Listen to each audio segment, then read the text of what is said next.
Voiceover Gurus podcast. I'm Linda Bruno. Today, I have the luxury of having a very interesting guest joining me on the podcast today because she is going to be coming from a different angle to hopefully help out voice actors with online presence and some marketing tips and tricks and promotional things. So please welcome Kari Nissena. How are you? Hello, I'm great. So a couple of things about you. You are an award-winning actress. You've performed on stage and screen. You've got a ton of acting credits as well in film, television, theater, etc. So a lot of experience. What do you think is one of the most important things for folks that are considering starting a career in acting or voice acting, particularly? You know what? I feel like people don't talk enough about the mindset of the biz Mm-hmm. because what it looks like when people first have the thought that, hey, I want to be an actor, it just looks kind of easy. Right. And if someone's doing it right, and you see them in movies or TV, or it just feels like, oh, I could do that. I have a great voice. Yeah. Or, you know what? I played all kinds of characters in my backyard. And what it really comes down to, more than any of the other parts of our industry, is mindset is everything. Hmm. It really, truly is. I talk a lot about the four levels of our acting careers. We have the craft side, we Mm-hmm. have the marketing and press side, and then we have the connections and relationship side. Mm-hmm. Then we have mindset. Mindset is what can make or break a career, because when it looks tough on the outside, when we start to realize, oh my God, I had no idea, right? Mm-hmm. When you start to realize all the different things that need to happen to have a successful career, well, it's the mindset that gets you through the tough times. So true. And not enough people talk about it. Right. I have some students that I work with that basically focus on the craft for a very long time. And then they're either too afraid to get out there and actually start auditioning, or they start to audition and don't realize that there's a whole other world of things that they need to learn how to do and how to manage. But yeah, the mindset is huge because without that, you're never going to last. And what's kind of interesting is once you get in the business side of the business, then a lot of professional working actors then kind of stop dealing with the craft. And then they wonder, why am I doing this? I'm not even enjoying it anymore. Right? Mm-hmm. Because then they don't have the craft side that made them want to do it in the first place and to get the joy of doing the acting Mm-hmm. and being creative. So it really does take all four corners you really have to have all of the things. Right, right. So, I mean, Yeah. everybody usually starts with the craft. You know, they take the Yeah. classes, they get the education and learn that way. What do you think people should start with? I mean, the mindset is huge. Do you think someone should already start, I don't know, going into taking some types of classes or lessons in regards to mental health, or Oh, yeah. what do you I, think? I think that it almost never happens that way, but absolutely. Yeah. We kind of think that, oh, when we win the Oscar or when we get that $1 million contract or something, that's going to make us happy. And then what happens is when people get to what they think was going to make them happy, and then they look around and they're like, oh, is this it? Yeah. Is this what I was looking? Okay. Still dealing with some stuff, Right. you know? So yeah, I think that people should start it in the very beginning. And I also think it's kind of not fair how the industry presents. Like, I love Entertainment Tonight, but when you look at Entertainment Tonight, everybody looks like an overnight success, Right. you know? And it looks like all of a sudden, so they struggled, but then they were discovered and now they're rich and famous, right? Right. And it's just not how it happens. They don't show the 20 years of hustling, Right. I know. to get to that point. And Or that's how it is with voice actors as well. When I moved to New York, and I've told this story, I know people that listen to the podcast, you've heard it. When I first moved to New York, I was all like, yay, I got to New York, got my agent, and I actually booked something that was really good, that was running in several markets, and I wound up getting, union royalties, residuals. And Mm. I thought, that's it. My God, I moved to New York and I booked this great job. And then I didn't book anything for 6 months. And Yep. it was such a punch. It was that reminder that that's great and all that you did this, but now can you buckle down and hang on during the times when you're not working? And that's also a good mindset lesson is don't spend your money, Yeah, right? right.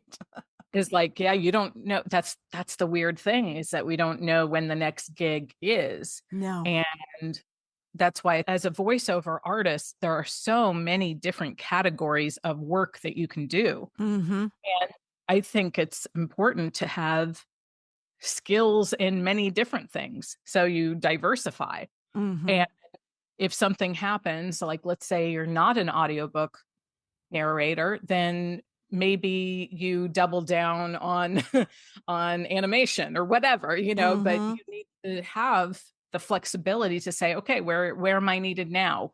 Right. Who's looking for me? And sometimes even can I create my own stuff, Right. you know? I think there's that misnomer too. Like, you mentioned that people think, well, I'm going to just book something huge and then the path will be laid out for me. And Yeah. that isn't how it works either. I mean, I guess, you do get more doors opening for you and people wanting to listen to you, but it's never a guarantee that, it's going to continue.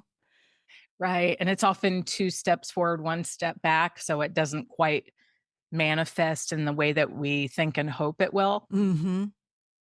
So Yeah. when someone's feeling pretty down about their career, what do you think they can do to help that in the short term? Yeah. Well, first of all, I think let's just say auditions are one of the most common Mm-hmm. depressors, right? So I think that it's really important for actors to have set things in place that if you know you have an important audition that you're putting your heart and soul into, that you have support and accountability so that you leave the audition and you have something fun to do. Mm, Or even if you just have to go to your day job or something like that, that's fine. But you want to know yourself and know what emotions are going to come out of that. And just know that it's normal mhm. and it's a part of the business. It's not that when you don't book, it's also not necessarily that you're not going to book. It's very often just that's the way it goes. It's in waves. And I think it's important to have accountability partners, to have coaches, to have support systems like your company is amazing. It's important to have places that you can go to say, you know what, could you look this over? I don't know if I bombed this or if it was any good, Right. you know? Right. And also just having a life too, where you can say, okay, I have friends or support system outside of the work too. Right. Right. You have to have that support structure because Yeah. it's so difficult because not working or booking or even, I don't know, not having any movement happen for months and months at a time is just, I don't know, just it is so difficult. And I don't want to say that this business is harder than anything else, but I just feel like we deal with so much rejection, Yeah. which we look at it as rejection. It's actually not. It's just you weren't right for it. Yeah, and it's just abnormal is the thing. Hmm. Most normal humans, if we Right. call them that, they pretty much they might have some rejection trying to get a day job or something, but then once they have it, it's usually pretty solid for a while. Right. You It's not 3 times a day, 10 times a day getting so-called rejected. Right. Uh, and that's why I think the mindset can become so important because if you know that that's gonna happen and it's just a part of the thing, it's a part of the world, it's a part of the gig, Hmm. then it's no longer such a big deal, you So know? it's reframing it as to not Absolutely. being a rejection, but being just an opportunity that didn't pan out. Yeah. Yeah, Yeah. and what we don't know, what I love about this business is that sometimes you don't know that someone loved what you did and they're totally thinking about you. They had to hire somebody else for that gig, but that wasn't meant to be your gig. Yeah. It was meant to be somebody else's, just like the ones that you booked, somebody else wanted that, That's but you true. booked it Hmm. instead, but they can be thinking of you and bring you back. And I've had just in the last 2 weeks, I've had major things like that for my clients where they're like, oh my God, I didn't know that she even remembered me when she called me in specifically for that role. Or, things like that happen all the time because people have sometimes long memories. I'm always amazed by casting when they have very long memories. I'm like, why do you remember all these actors? They're good at what they do. Yeah, it's amazing. That shows you that you need to put your best foot forward no matter what you're auditioning for. Absolutely. And you need to also stay busy. You need to think of it as a business that you do every single day, whether you're in a recording booth or not that day, or whether you're on set that day or not, or have rehearsal that day, or an audition that day. It doesn't matter. You still, if you're not at something else that's paying the bills, your job is to get your next job. So that's still at least an 8-hour day. True. No slacking. Yeah. I'm not good with slackers. I really, there's too much competition and there's too much to be done all the time. But that also, by staying in action and staying in growth and feeling progress, you genuinely have less time to ponder about the stuff that doesn't matter. True. Yeah. Stress and worry and hope. And we need to hope and dream, but not to the point that it takes you away from taking action. Very good point. Very good point. Now, we had touched briefly before about the importance of an online presence. And you tell me your perspective on that. I'm kind of old school because I've been in this business way too long. And things have changed so much. But yeah, what do you think's a good starting point for someone just starting out in this business as far as an online presence goes? Well, now people will very often Google an actor or look them up on social, which when it first started, social media, it seemed like a frivolous kind of fun thing to do. Right. Now it's big business, really big business. And people are getting cast because of their social media. Just because if you have actor A and actor B, and actor A has a built-in audience, and actor B can't even be found online, then of course it just makes sense from a business perspective to, if all things else are equal, go with the one who has the built-in audience so that it can get butts in seats.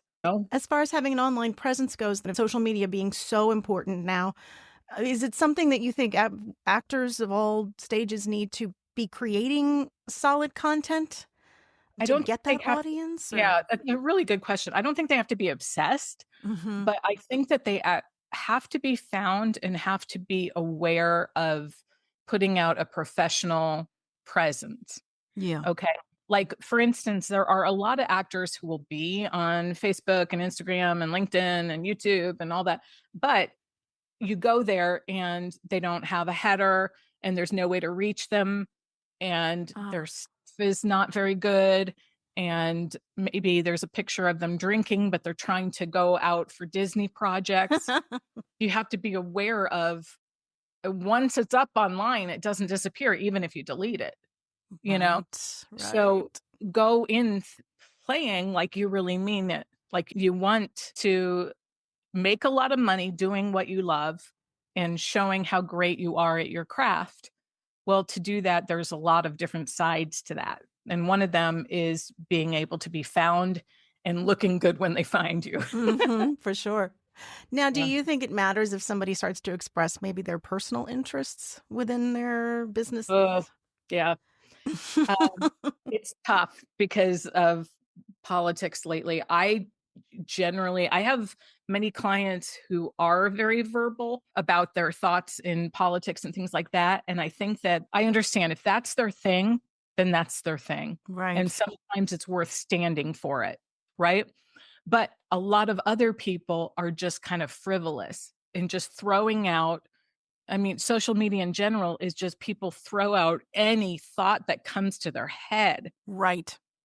And with no thought of consequences or who they're hurting or that it might go viral or anything. And because of that, people have gotten fired, people have gotten divorced, people have gotten Right. uh, in jail. There's all kinds of things that people are just not thinking sometimes.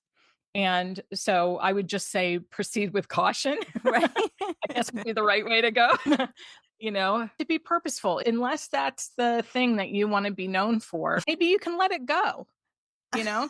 Now, I do have some colleagues and friends that they do want to be known for that, and that's their gig. And, Right, right. they even have a podcast being political or whatever. But that's a different story. That's an exception to the rule. Right. It's like I would not want someone or myself to be pigeonholed based on Yeah. some posts or, photos of something that maybe would, make it seem as if, like you're saying about, I did work for Disney for a long time, and it was in my contract. There were things I couldn't do. I couldn't audition for certain products, and I couldn't do anything that was, of any kind of, I don't know how to put it, inappropriate. There we go. Inappropriate. And so I'm sure that if I had had a bunch of stuff up, I wouldn't have been considered when, the 6-week audition process was happening. So Yeah. it's like, got to keep all those things in mind. I think some people think, well, I'm just posting it. Nobody's going to read it anyway. It It's doesn't just for matter. my friends. It's Right. just for my family. Yeah, Right. absolutely. And it is important. And I think that's interesting that you can speak firsthand of what that process of Disney is like.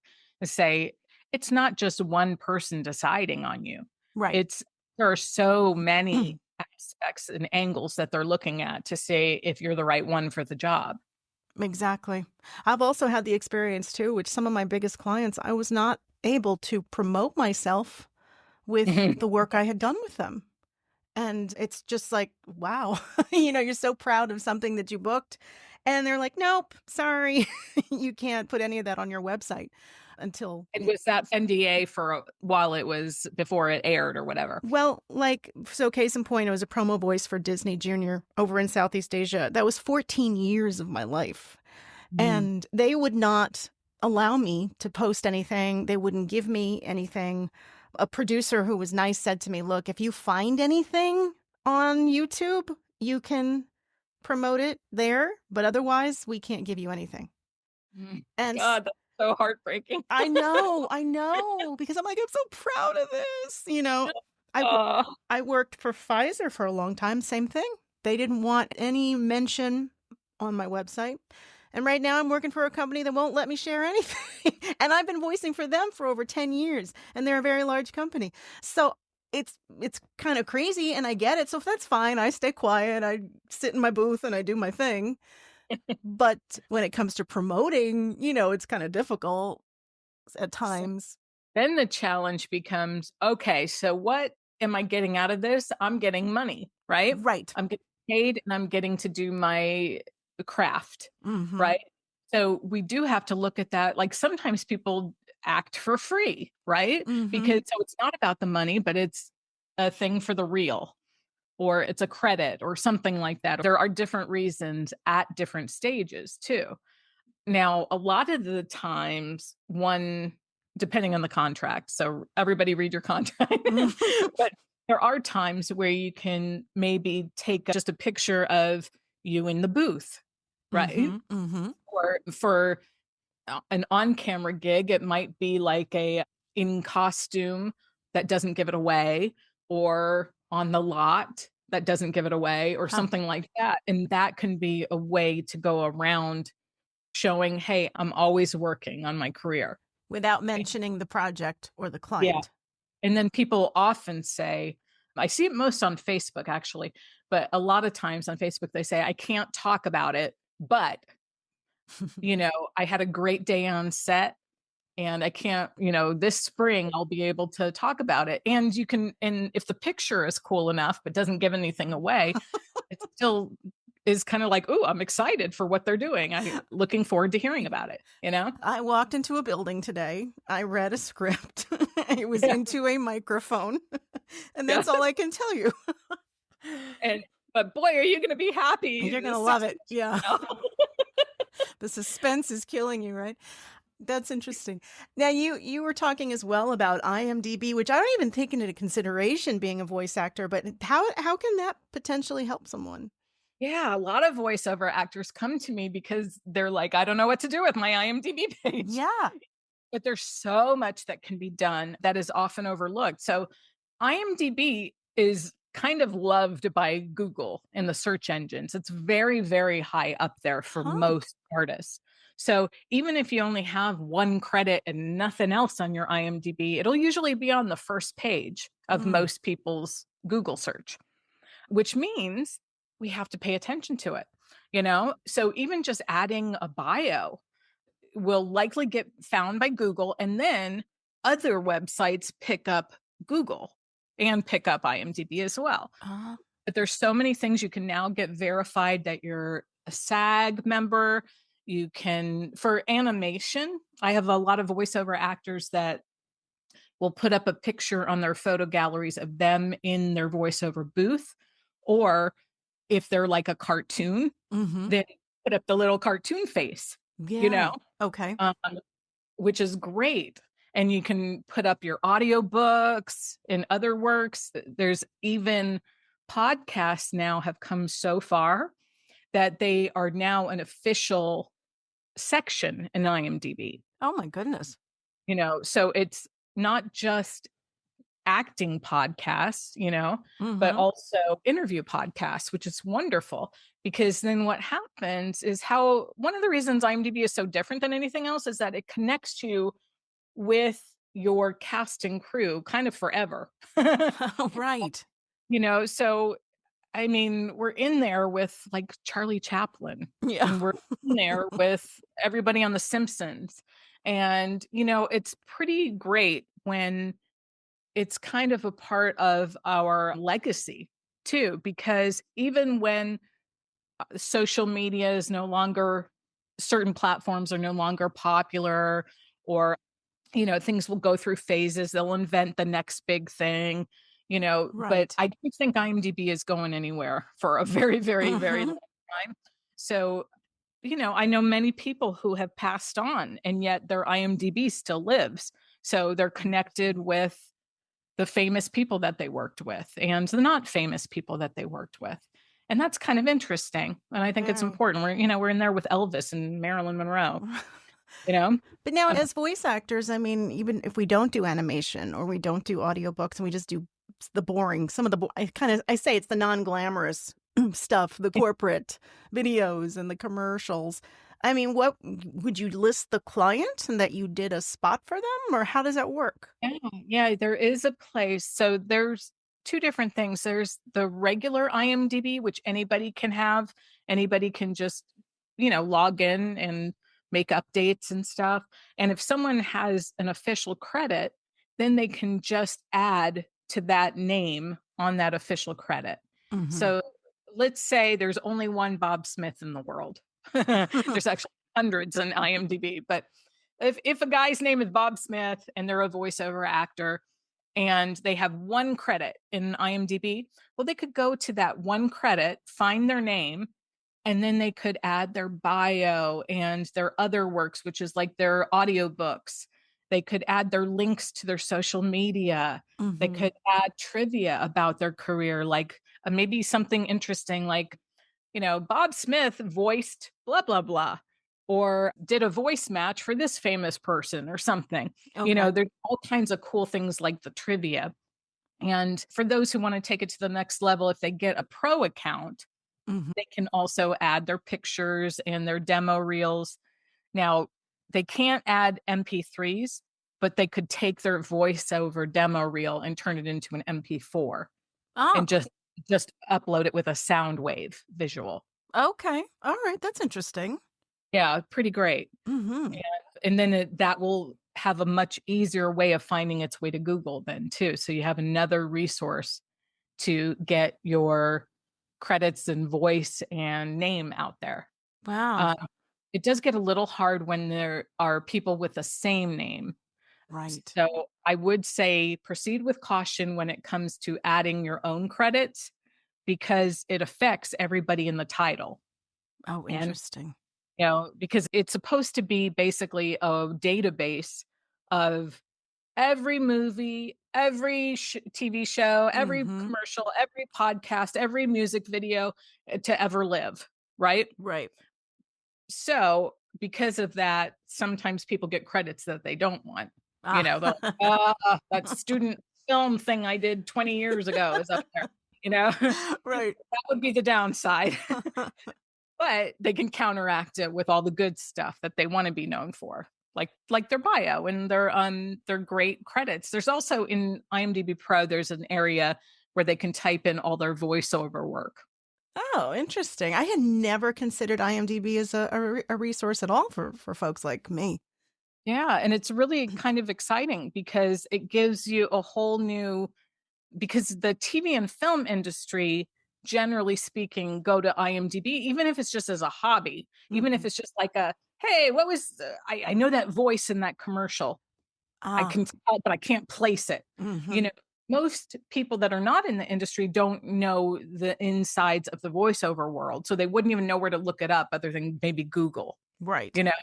But IMDb is one of the places that they go to find that information or I watched that cartoon and I can't place the voice, but I want to know who's in the cast. Yeah.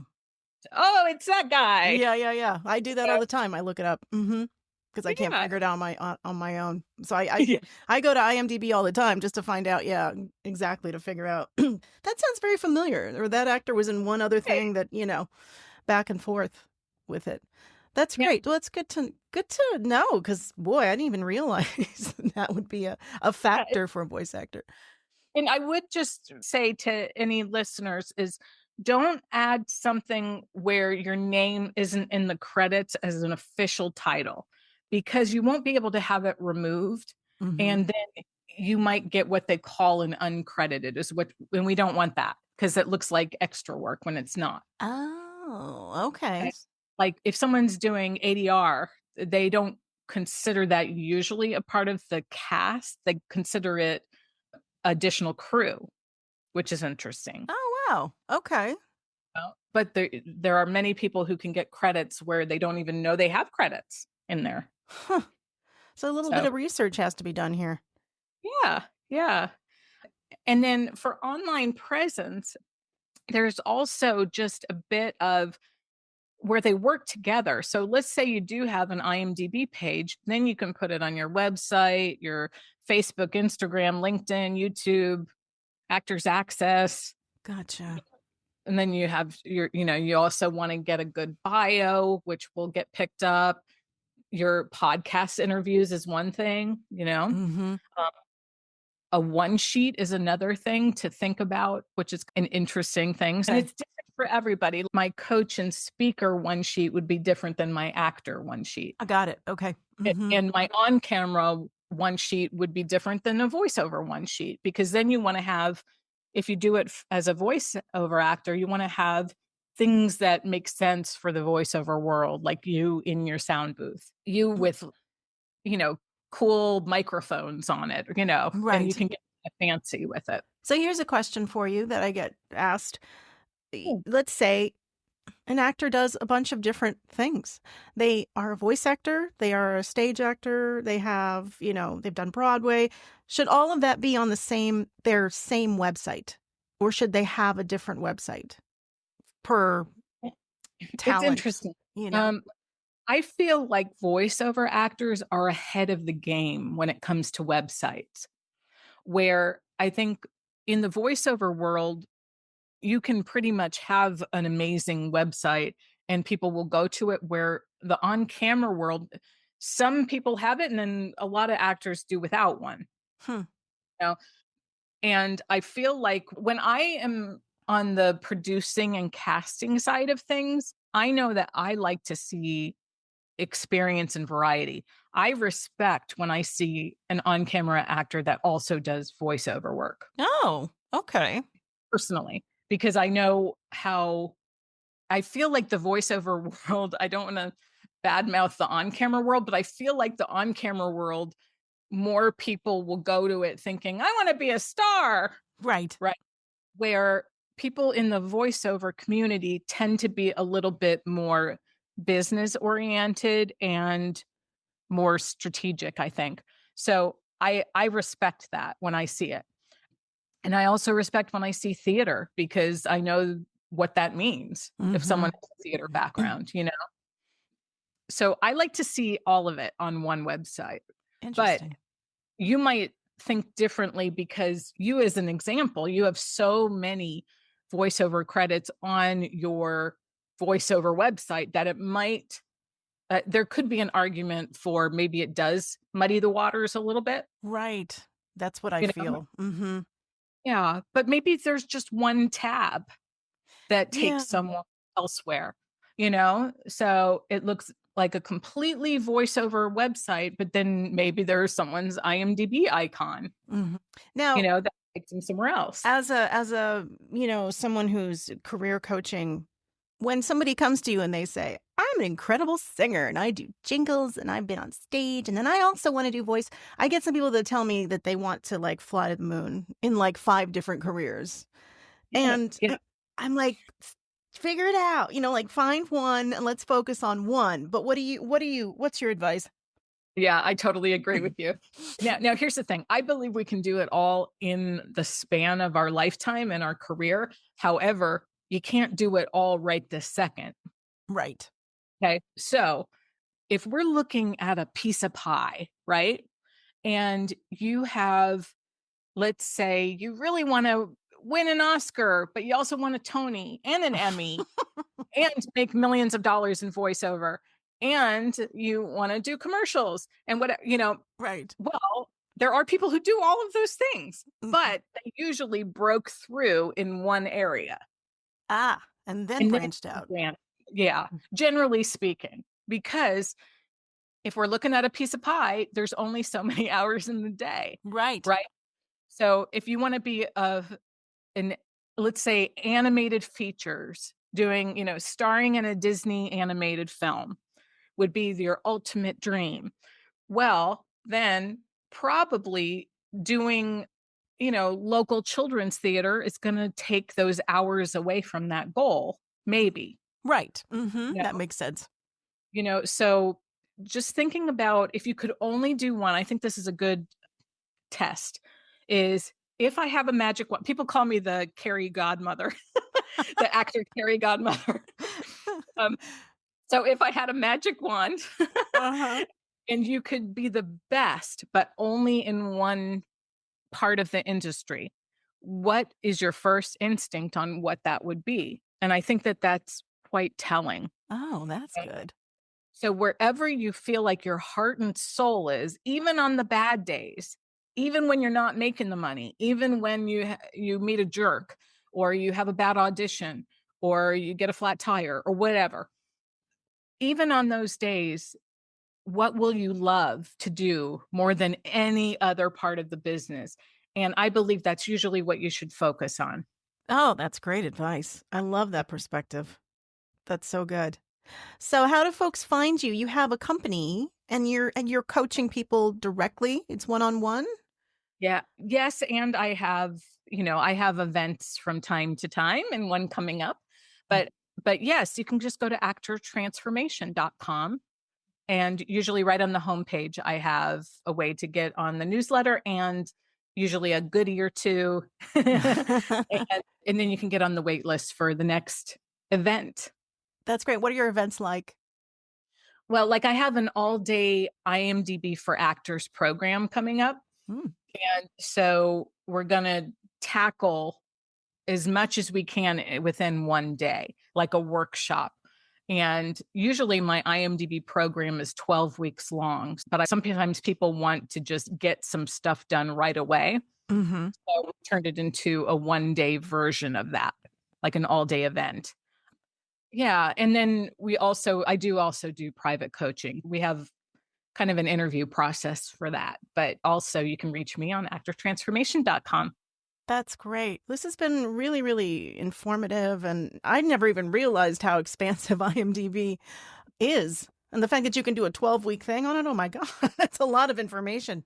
Yeah, it goes on. There's so much. There's so much to it. That's incredible. Well, thank you so much for joining me. I'm going to put in the notes your website address and how to contact you. But Kari, this was very, very good to speak with you and get all this information. I really appreciate your time today. Oh, thank you so much for having me, Linda.